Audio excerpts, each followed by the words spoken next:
विचार गरियोस् भन्ने प्रस्ताव पेश गर्न अनुमति दिन्छु। माननीय अर्थमन्त्री। माननीय सचिव, म अर्को आज मैले समय त्यसलाई मैले आज सहमति दिन सकेन। माननीय सदस्यहरू, मैले आजको लागि प्रश्नको समय दिन सकेन। माननीय सदस्य,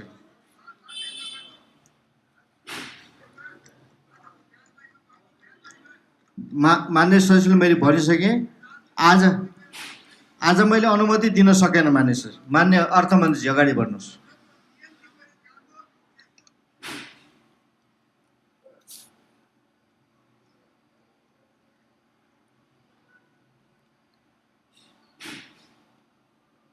माननीय अर्थमन्त्री। सम्माननीय सभामुख महोदय, बीमा विधेयकको सैद्धान्तिक छलफलको